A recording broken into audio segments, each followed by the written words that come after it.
पूर्वजांच्या मुक्तीसाठी आणि समस्त जगत कल्याणासाठी हिमालय कृती कथेची आराधना केली। सगळ राजाची तिसरी पिढी भगीरथ राजापर्यंत ही तपश्चर्या सुरूच होती।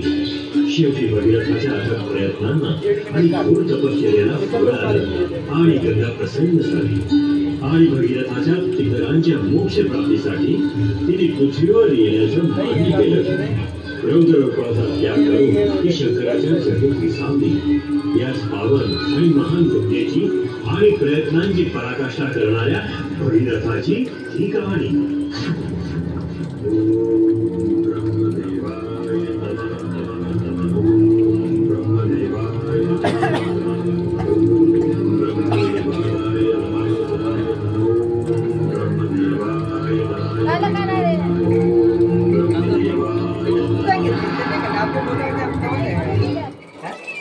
आपली मिळत